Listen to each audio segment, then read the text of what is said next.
This is a continuation of a evolving process that the city has been following to gain input from the community on a very, very important topic for the future of San Carlos, and that's housing. There are a bunch of important topics facing the city currently. In fact, just earlier today, I got finished posting my State of the City address from back in March out on the web, and the title of that was A Pivotal Moment, for those of you who may have been there back in March.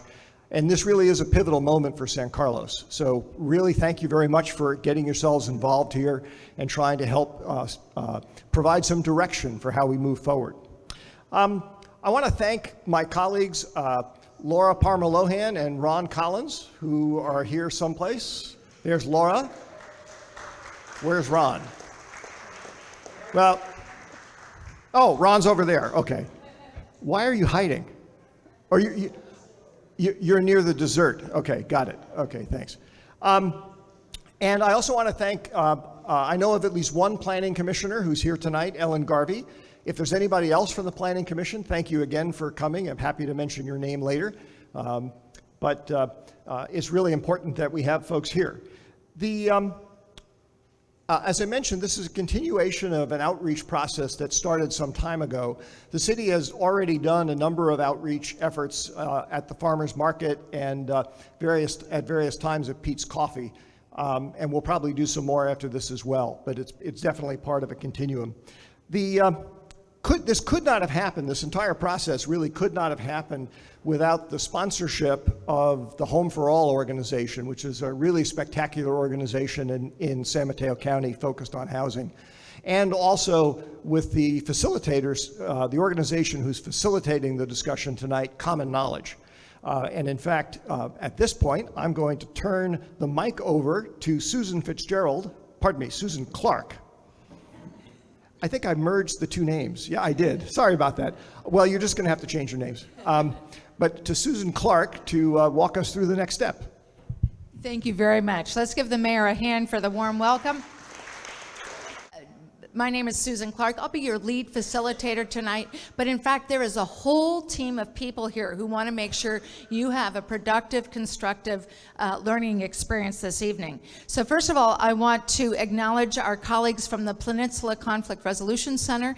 They are providing volunteer table facilitators. Could the table facilitators please raise their hands at the table? So you have people who are, yes, please give them a hand. They are here to make sure that you have a wonderful experience. And I'd also like the Home for All team who's been helping raise their hands. Yeah, they've been working hard. And then we have yes, and also the City of San Carlos is just a wonderful team, and they've all been working hard so that you can have a great experience. But with all those introductions, we haven't done the most important part, and that is you. The most important people in the room. So what we're going to do right now is just very quickly, your table facilitator is going to help you go around your table. Now we've got a whole evening of discussion, so this is not the moment for your life story. This is your name and maybe what neighborhood in San Carlos you live or work in. So we're just going to do a quick go around to make sure you have a chance to meet each other, okay?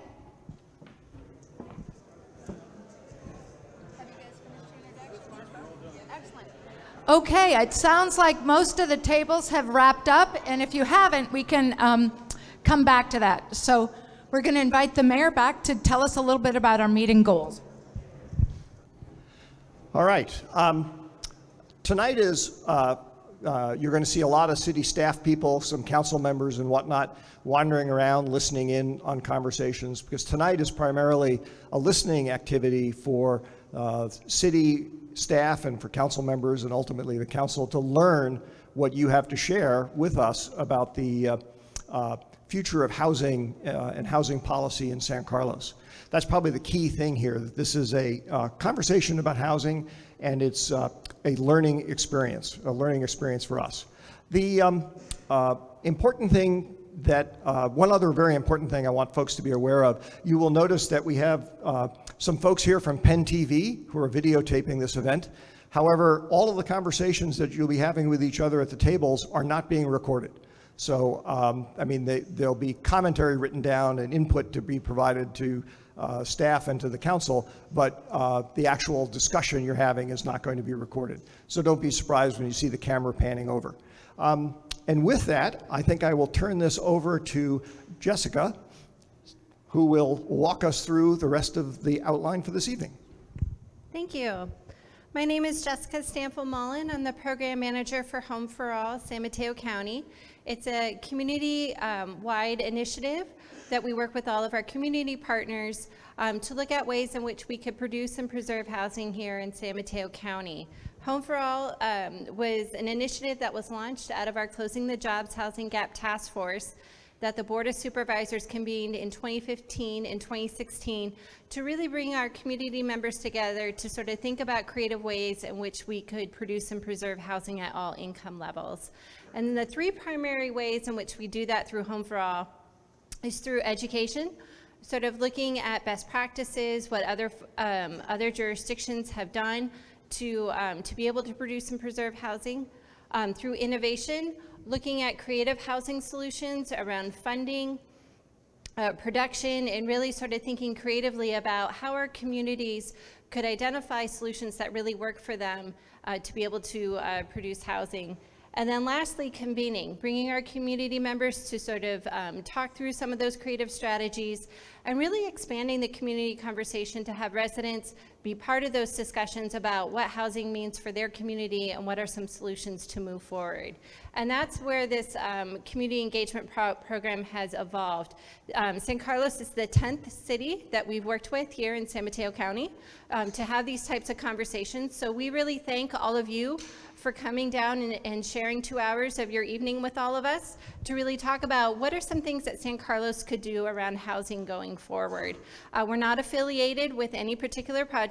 We're really just trying to bring as many voices and residents together to sort of talk about how this challenge has affected themselves or their neighbors and what are some creative options and solutions that the city could consider. We're going to have a learning meeting tonight. And what does a learning meeting mean? It means you are not under the gun to rush to make a decision about something. You're going to take advantage of this cross-section of the community to talk together and learn together. And so we're going to be doing this in a format where there would be one presentation with some basic information about who's living and working here in San Carlos, and then we'll have a table discussion. There will be a second presentation that lays out different housing options and approaches. We will have a second table discussion. And then we will have the city explain the next steps. Why are we doing it this way? Why not just sort of the traditional city presents question and answer? Because we have seen that communities that get on the same page together really have an increased capacity to address the challenges. And nobody here is saying there's a particular point of view about housing. It's just that it's a multidimensional issue. So the ability to listen and learn together will really increase your capacity to work on that issue. Now, in your folders, you've got the agenda that confirms we're going to have presentation, discussion, presentation, discussion.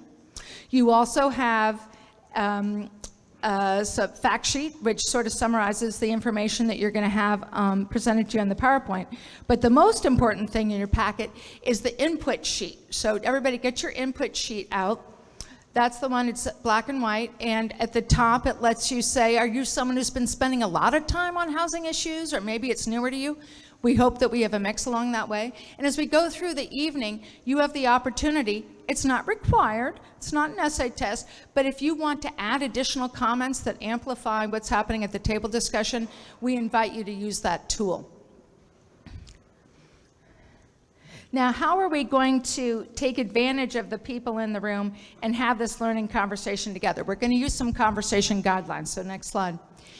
What we've found works really well for communities to increase their capacity to learn from each other is that tonight you can lay down the burden of a mantle. You might have been elected to something, appointed to something, run an organization. Tonight we're asking you to be the person who cares about San Carlos. So speaking from your own personal experience. We're also going to ask you not to be thinking, well, this is the debate. I have to change your point of view. You're actually listening to learn about that other person's experience, the people around your table. And you're going to maybe be curious, maybe says something that surprises you. You can learn by, the brain science shows that if you actually listen to somebody with a different experience, not waiting to change their mind, but actually learn about, well, why is their experience that way? You actually increase your neural capacity. And again, the issues around housing and what life is like in San Carlos on the peninsula right now, you need a lot of neural capacity together to figure out the best path forward. The research on teams, and I like to think of you as Team San Carlos, here as a community, what's the best path forward? Team research shows that if you have equal participation, you get a better outcome. At your table, you may have some people who know a lot about a particular piece of this issue. They might have been a commissioner or a grand jury member, whatever, and they would have valuable information, and yet tonight is a chance for everybody to participate equally. So you might not know as much, but this is raised the last point, is your questions are valuable, because we're trying to figure out how to get a shared understanding of the current situation in San Carlos and the best path forward. And so even though it won't be a traditional Q&A format, we want your questions, and they're going to go down on the input sheet. So we're asking you to maybe follow these conversation guidelines, because they've really worked well for other cities, and your table facilitator will help. So in the spirit of listening, we want to start on the listening right away. So we're going to ask you to do a listening exercise. So raise your hand if you're sitting if you're sitting with people you know on both sides, like you know everybody at your table. Oh, good. So you're sitting next to somebody you don't know that well. This is good. You're going to expand your neural capacity. So with this partner, you got your partner? Don't start yet, but what you're going to do is take turns. And we're talking about a chance to be really listened to. So when it's your turn to answer the question, what brought you to this conversation tonight? What do you hope to hear, share, or learn? When you are the listener, you're going to listen fully to that person and not jump in or say, yeah, me too, or what. You're just going to let them be fully listened to. And then when it's your turn, you talk and you're fully listened to. So do you understand the exercise? So this is a practice in complete listening. So you got your partner. You understand, here are your questions. I'm going to give you 90 seconds. And how are you going to know who goes first? The person whose birthday is coming up next. Okay? I'll let you know when 90 seconds is up and you have to switch.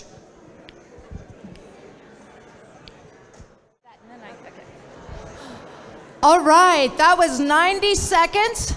Thank your partner for being such a good listener, and the other person takes their turn answering the questions. All right. I love the level of energy in the room. Is it nice to be listened to? Yeah, nice to share that way. So we're already practicing our listening skills, and next up, you're going to be listening to the first presentation with some basic information, get everybody on the same page about your community, San Carlos. And to give us that information is Martin Romo, Economic Development and Housing Manager. Let's give Martin a warm welcome.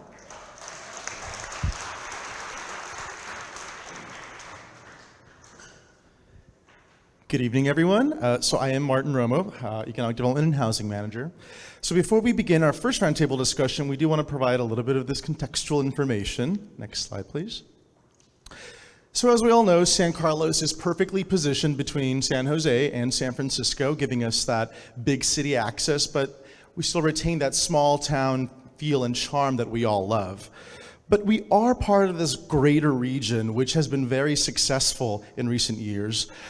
Economic growth has been skyrocketing, and our housing markets have seen these impacts. Next slide, please. So I just want to highlight here what we term the jobs housing gap. And this is something that we use to kind of look at how many jobs there are in an area compared to the number of housing units. We want to highlight here that from 2010 to 2017, 83,000 new jobs were created in San Mateo County, and only 7,100 units were created. Next slide. So this has required many of those new job holders and several people who work in our county to commute from far distances. In this map, you can see that the most expensive communities, the darkest red areas on the map, of which San Carlos and most of San Mateo County is a part of. And you can see that the lighter yellow and lighter orange areas on the outer edge are quite far away from the area that we are in. So it takes quite a long time for people to get to our area. So this adds to things like commute times and congested roads, and even things like finding parking here in our local area. Next slide, please.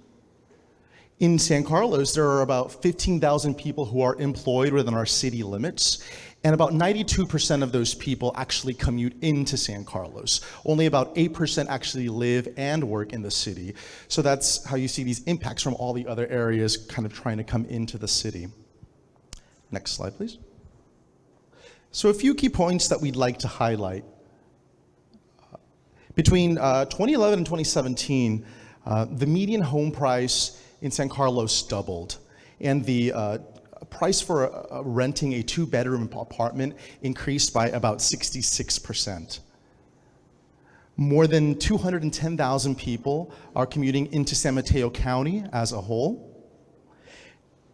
And in 2017, a business poll was conducted to figure out how the respondents were feeling about their status in the Bay Area at this time and see how they were feeling about staying, moving, and about 40% of them indicated that they were considering moving away from the area within the next few years due to some of these many impacts like the housing affordability issue, congestion, and traffic.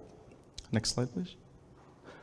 So let's take a closer look at some of these points. We currently have a population of about 30,000 here in the city. As you can see, it's been pretty stable across the decades since about 1960, growing incrementally from about 21,000 to our current 30,000.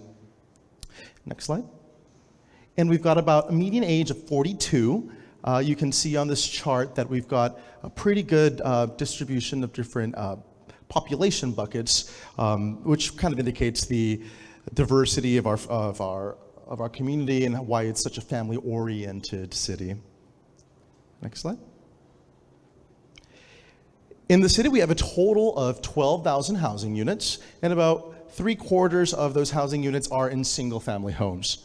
The other quarter is in multifamily homes in both condominiums and apartments. And we do have this small 1%, about 120 or so ADUs, which are accessory dwelling units. They also are called granny flats or backyard cottages. And these are just structures in backyards or perhaps maybe a converted garage, which can house another household within a single family home zoned parcel. Next slide, please. Ownership costs. At this time, the median home price for a home in San Carlos is just above $2 million. So the income required to afford such a home for a household would be $470,000, assuming that the household would put down a 20% down payment. Our current median household income for a family of 4 is $136,000. So as you can see, there's a big divide there between what our median household earns and what it would cost to purchase a home at this time. Next slide, please.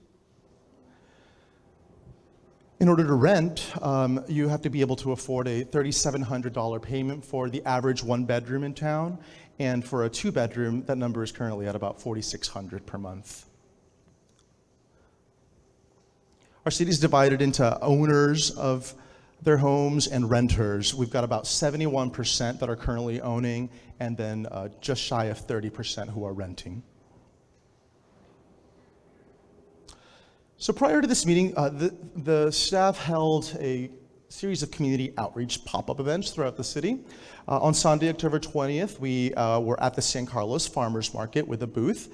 On the 24th, we were at Pete's, and again on November 3rd, we were at the San Carlos Farmers Market. Next slide. So here we are. A few of you did this activity in the back earlier, and you might have actually seen it out at one of the farmers market or in front of Pete's as well, where we asked everyone to share what they value about living in San Carlos, and added on these different boards, and just if we were available for questions at the booth here. Next slide, please. And we got some pretty great feedback. Next slide, please.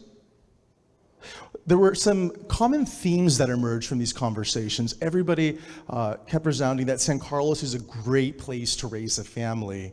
But people, it did indicate that the high cost of housing is making it harder and harder to stay in the community for those that are housing insecure. Similarly, we heard from several people, and we have been hearing from several of our businesses, that the cost of housing is pushing out businesses.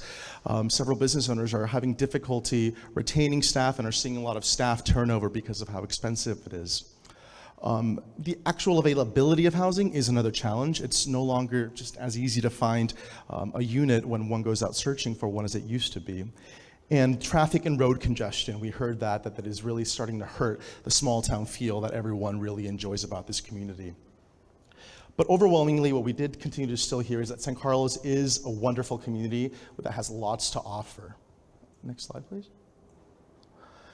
Again, just highlighting some more of the things that we heard out on the streets of the city, that San Carlos is a great community, and we moved here because it's so family friendly. We thought it would be a great place to raise our kids. Someone said, I'm concerned about the growth of luxury apartments. Someone said, once my mom sells her home, that'll be it for me, and I'll have to move away. Another community member said, there's a disconnect between affordable housing and what is actually being built, which is just simply too expensive. And someone also mentioned that none of my employees live here, it's just too expensive. So with that, we are looking forward to hearing what you all have to say and want to hear your voices. So with that, I'll hand it over back to Susan, who will lead us to our next table discussion. Thank you.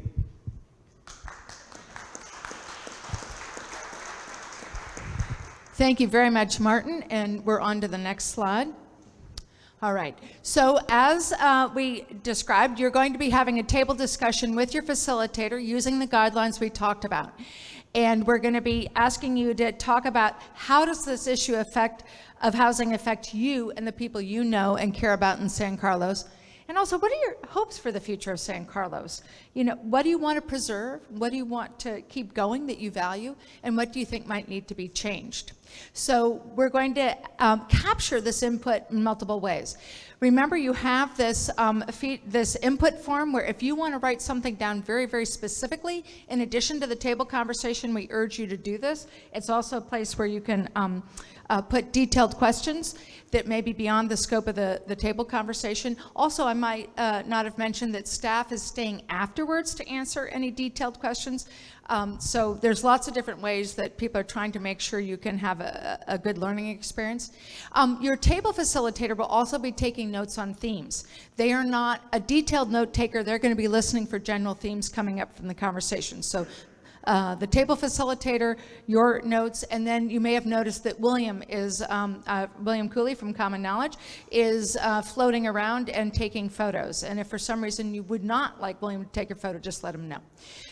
So without any further ado, we're going to have the conversation now with facilitators, supporting you in listening to each other's experience. Thank you.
We're going to go around and we're going to have table 3 start us off. Hi. Table 3 had a very lively discussion. Thank you, Table 3. The first thing to identify is around the issue of single-family zoning, which, closer, sorry. Okay, single-family zoning was one of our themes. Talked about the fact that in larger houses with lots of empty rooms, there's hidden housing stock that people don't know about and don't use. And also the need for more density throughout San Carlos. Single-family homes are not the most efficient use of the space. The other theme that I kept hearing in different subjects was about uncertainty. There's uncertainty around housing for people who are new tenants in San Carlos because the terms are changing under the new laws. There's uncertainty for older tenants who are being evicted under the new terms of the new laws. There's also uncertainty about people who own their houses, may have owned them a long time, and don't feel that they have the flexibility to move because of the cost of changing housing in San Carlos at the moment. Thanks. All right, let's give Table 3 a hand for their conversation.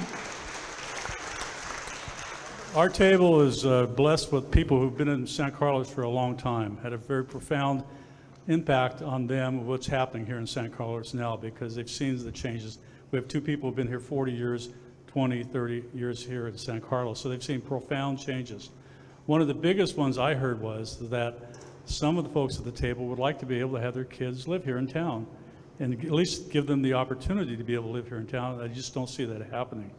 As far as what they'd like to see in the future, they'd like to see more development with parking and parks to go along with it, just not approve without that happening. One person said, who is not doing their job when this all happened? They were very concerned about this, that perhaps 20 years ago would have been good to have a meeting like this. And finally, I would say, a strong feeling that if you're going to approve more housing, make them smaller, but increase the public space around it with safe biking, with transportation, and places that people can go to because they don't have to live in as big a house as they used to before. That's it. All right, let's thank Table 2. Table 1. So Table 1 talked a lot about construction, traffic, other traffic, and how things like growth in the community means we will have more traffic. And so there are some impacts across the city around that. Such things, other resources that just the streets are affected. So for example, the parks. Parks are crowded. We need more parks. In fact, the 3 things that were things we'd like to see more of: more parks, teachers being able to actually live here in the city, and more family-owned businesses. Instead of corporate businesses, family-owned businesses. So construction, traffic, regular traffic. Kate, can you hold the mic just a little closer? Oh, I'm sorry. Okay, sorry. Construction, traffic, and then traffic in general as an impact, and then other resources being affected. So those were the 3 biggest things. Did I miss anything? Thank you, Table 1. Going over to Table 6. And again, we're in a bigger room than we sometimes are, so hold the mic nice and close. All right, Table 6 is concerned about financial sustainability for people of all ages, seniors, people aging on a fixed income, and parents of both young and grown-up or soon-to-be grown-up children. Table 6 would like to see more development, but not too dense development. Would like to see a vibrant commercial and recreational scene, and to actually increase the level of commercial vibrance that currently exists in San Carlos. Thank you very much, Table 6. Table 5.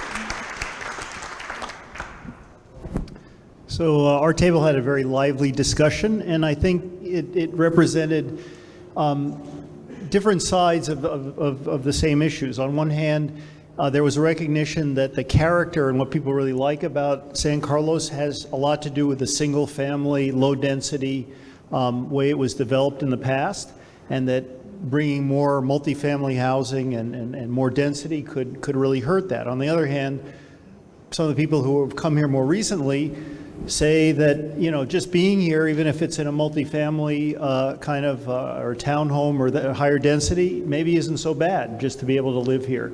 I think there was also a recognition that there was a desire for more open space, more parks and public facilities like that as opposed to backyards, if there's a trade-off.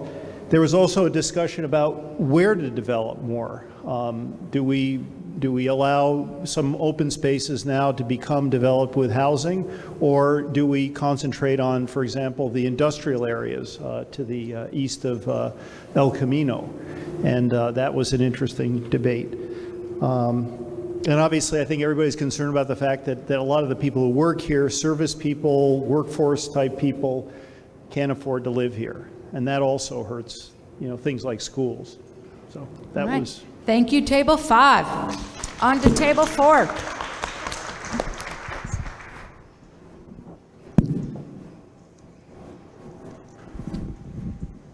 So Table 4 also had a lively discussion, and some of the same themes came out around the concern of traffic and how do you balance the need for more housing, but also that brings in more traffic, not just commuting, but also just the local around the residential areas, and that it's just getting harder and harder to get from your home to anywhere.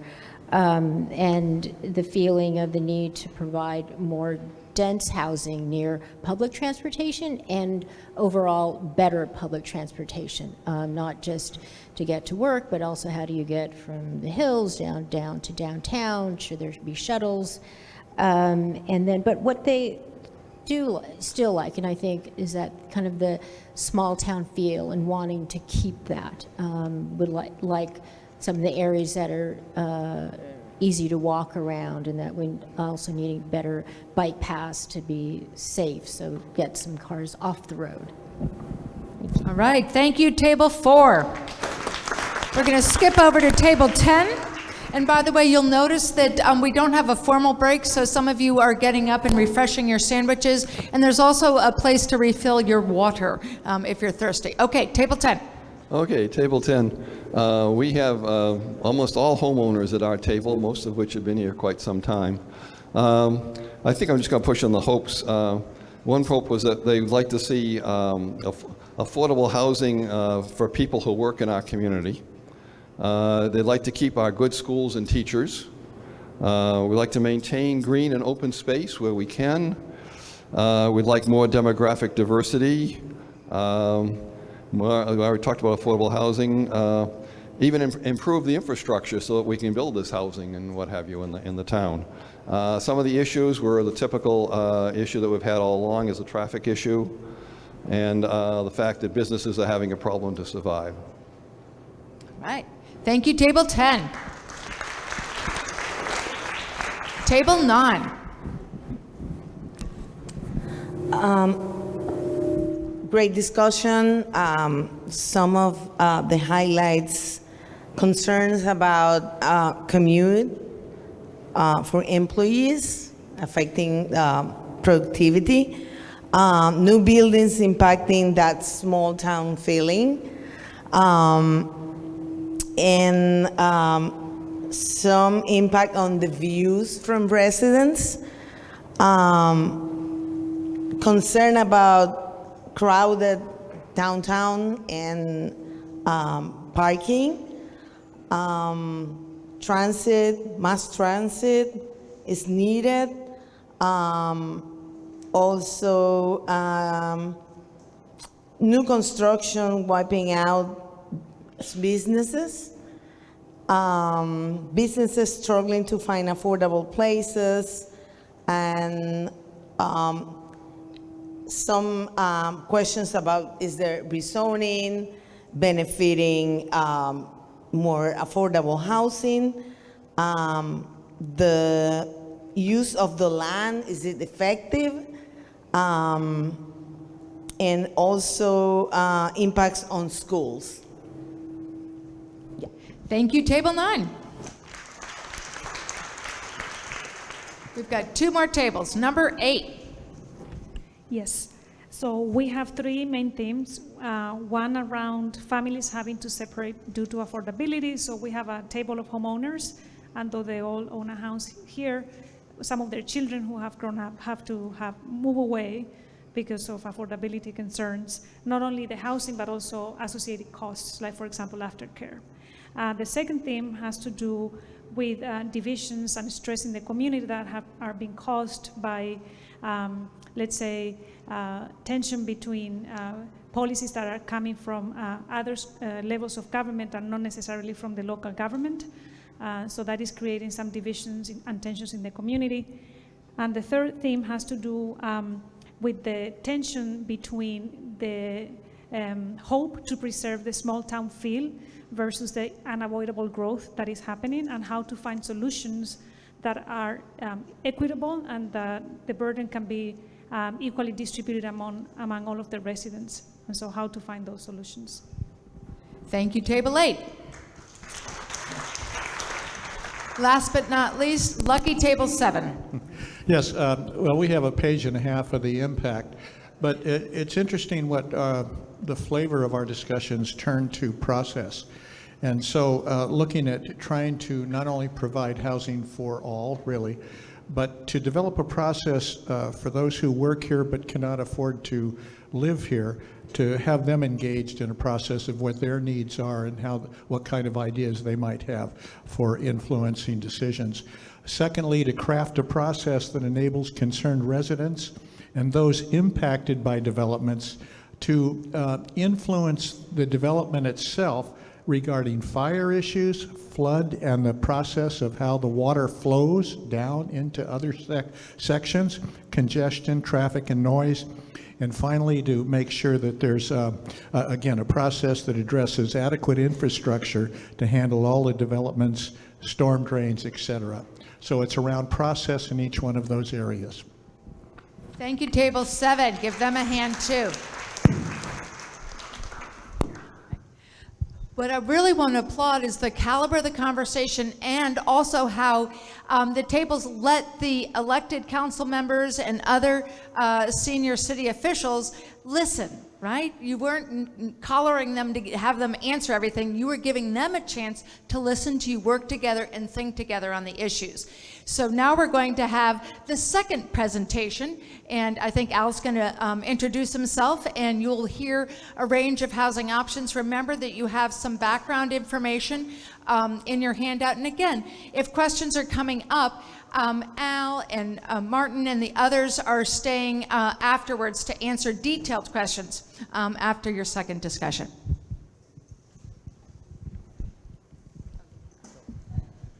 Good evening, everybody. I'm Al Savay, Community and Economic Development Director for the City of San Carlos.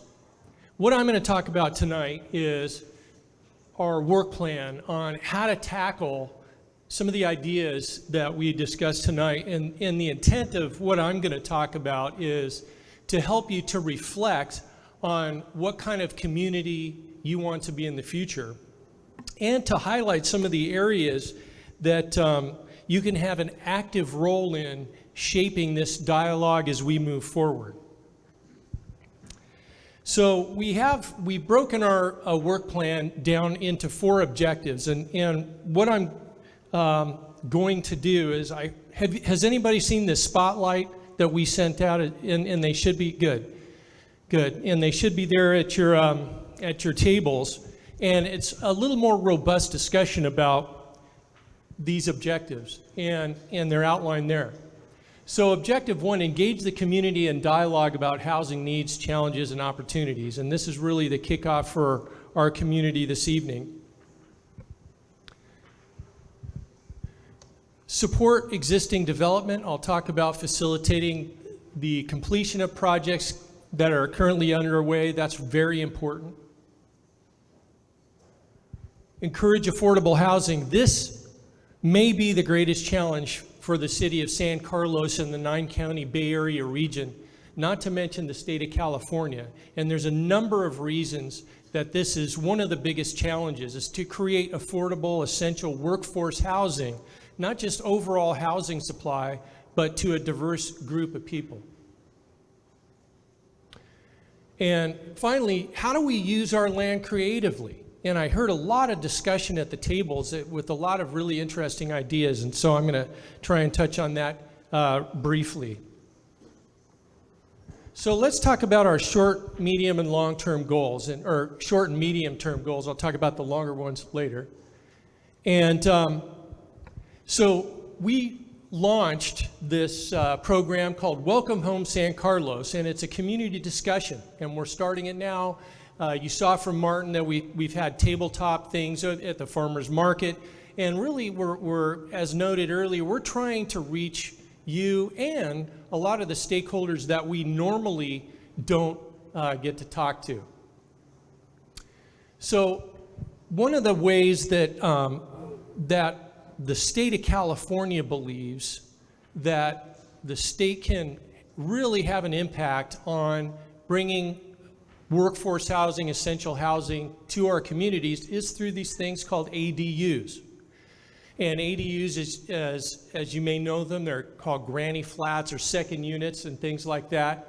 And they either they're in the backyard of a single family home, or they can be attached, and now they can be a junior ADU is what they're calling them now, and they can be actually inside the existing home. The state of California has recently passed some legislation that really has gotten out in front of cities in the state of California. So all the cities now are scrambling to catch up with what the state of California is doing. This could have a real big impact on our state in terms of bringing affordable housing.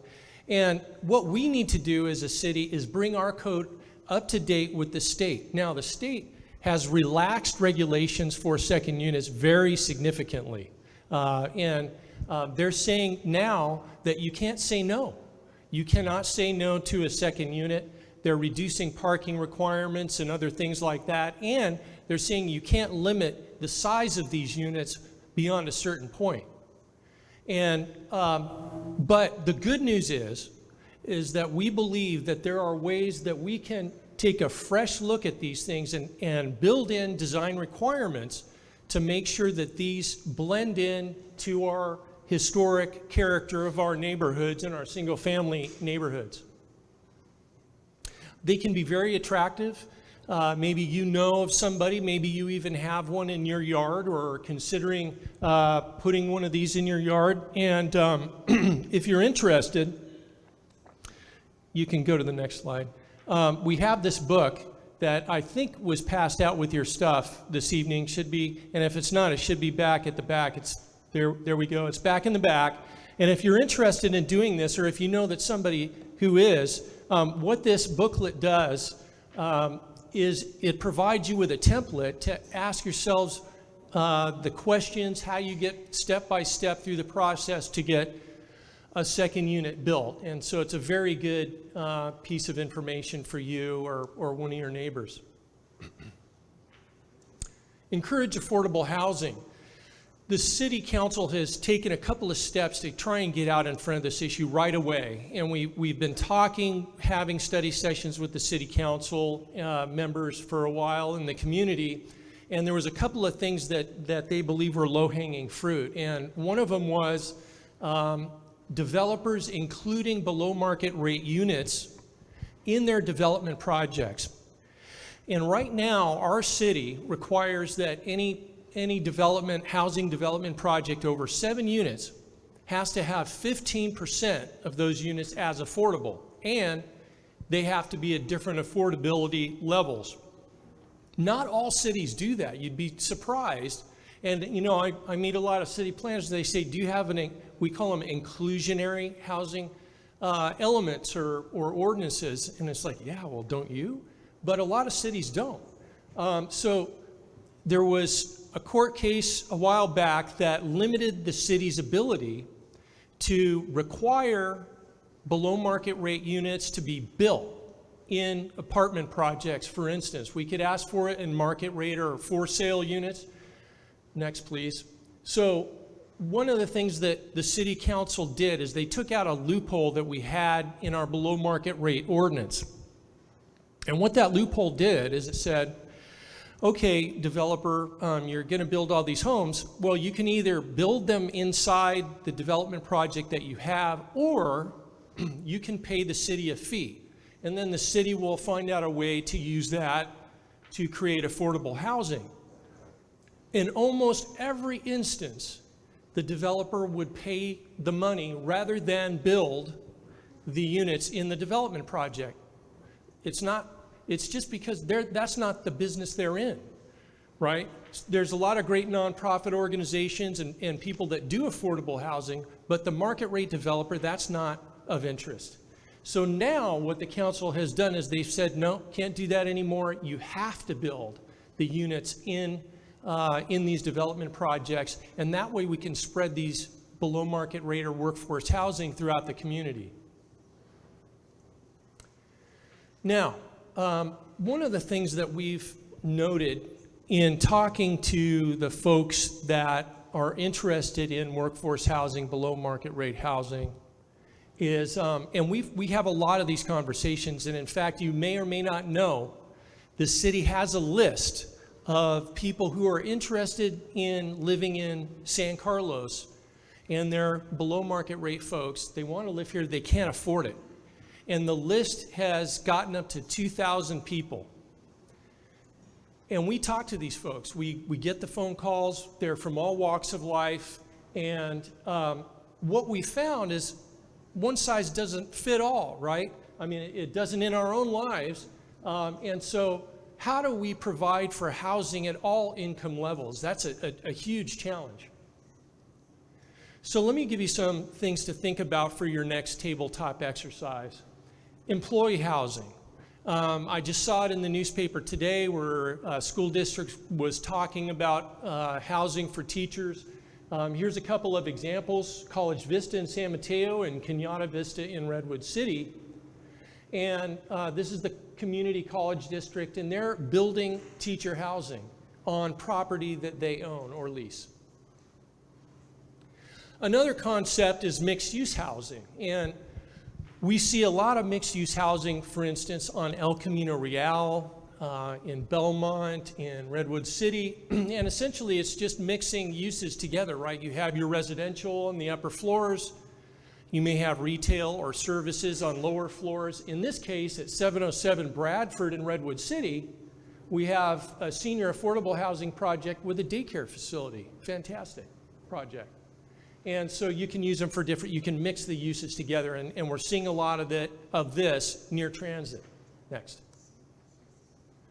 Shared housing is somewhat new in our area in San Mateo County in the peninsula, but as you might want to age in place, your kids may have gone off to college or moved on, and you find you're in a house with a lot of rooms, and it might help with your mortgage or your property taxes. It might help you to age in place. So you can, there are groups like HIP Housing does a great job of bringing people together to rent places in your home. And so that's another idea. Support for renters and homeowners. This is more challenging for cities to do. Cities are generally basic operations. You know, the bread and butter of cities is development services and other services for the city. So it's a little bit unique to think that a city would do this kind of thing, but it might. It might be that cities provide grants or other support for renters and homeowners. So some long-term goals. One of the things that the council would like to look at, our city council, is the creative use of the land that we have. And I heard a lot of discussion as I walked around the tables about, you know, where do we put this and where is the most appropriate place for higher density to occur in our community?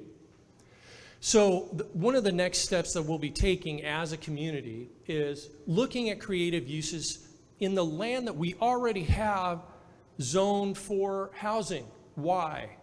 Well, if you take a look at this map, this is our downtown, that's the historic depot there, San Carlos and El Camino. This triangle that you see is sort of our historic growth away from that railroad area. And we have most of our high density there. And the reason for that is very close to mass transit. We have a train station and it's very close to freeway entrances and things like that. You have all your services and infrastructure there. So it's really about how do we use that land more effectively, more creatively, and make it better for mobility as well. Funding for local nonprofits. The city of San Carlos has been funding nonprofits through grant programs for many years now, and in our last budget cycle, the city council put forward about $105,000 for 7 different nonprofit organizations that serve workforce housing in our area. And we'll be doing that same thing, looking at that in the next budget cycle with our city council. And in terms of long-term housing needs, community input is essential for this process, and we really appreciate you coming and talking with us, and we'd like to continue this dialogue as we move forward, because it's an essential part of what we do. And as a city planner, in practice, many years ago, I learned that before you put pen to paper, you need to hear from people. You don't just present your ideas as a technician or something and say, here's what you should do. We really need to hear from people first before we put pen to paper. That's it for me. On to discussion number 2. Let's give Alcive a big round of applause for all that very helpful information. So you know how this works. You're going to be having another discussion at your table with your facilitator using the same guidelines, and you're going to be addressing these questions. So what you've heard so far, which of these housing approaches seem like a good idea to you? Which housing goals that Al laid out seem like a good idea? What questions and concerns might be coming up for you? And do you have any other ideas or suggestions? And in your folders, there's a short half-page summary of the different housing goals, so you can use that just to refresh your memory during your conversation. We'll be talking for about 20 minutes. We won't have a report out like we did, but we will be recording in the meeting report, and all of this input, as Al said, the city's going to be using to lay out the next conversation that they'll be having with you, and also interim information. So please, dig into your table conversation again. Use your individual input sheet, which will also be your important feedback form on the back. And we hope you have a really good discussion on this next part of the evening's learning together.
Thank you, everybody. And what I'd like to do is share with you just a couple more things before we break for the evening.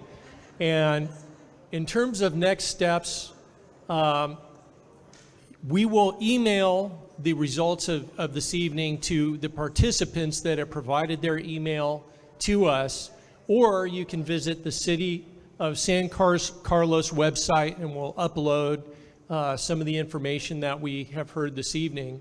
And this is our website. The website will continually update it as we go through the community dialogue with you.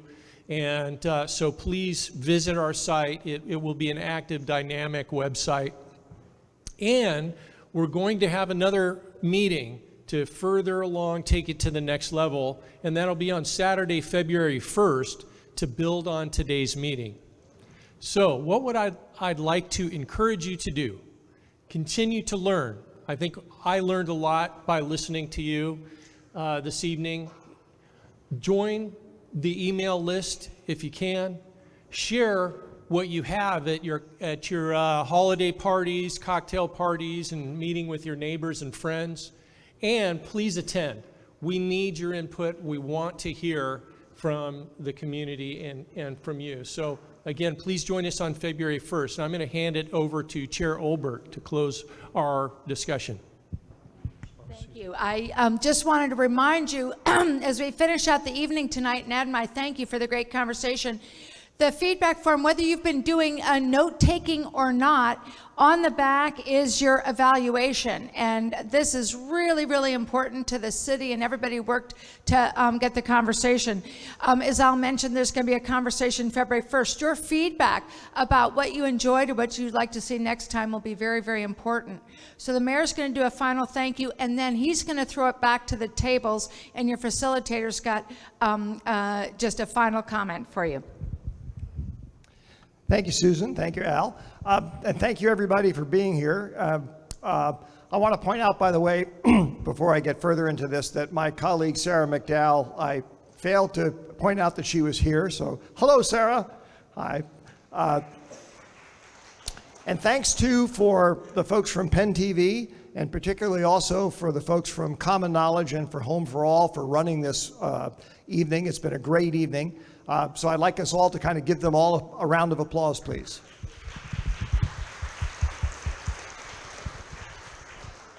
But I have to say, the biggest round of applause I would like you guys all to give to an important part of this arrangement tonight, and that's yourselves.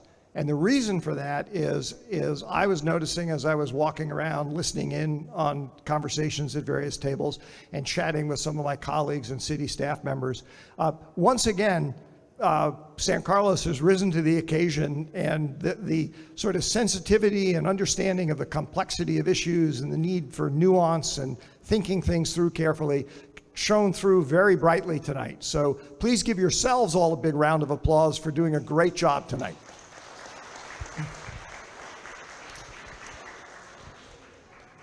And with that, as Susan said, we're going to turn this back to your table facilitators for a round of comments or closing comments. I will also say in closing, if we can come to the next slide, is questions. I think it was mentioned a couple of times earlier this evening. City staff members will be around after the formal part of the meeting is over. If you have questions to ask them that you want to follow up on tonight, please seek them out and ask them. And in fact, you can do me a favor, ask them really hard questions, because I always like to see them get exercised that way. So again, thank you very much for everybody being here, and we'll turn this back over to your tables.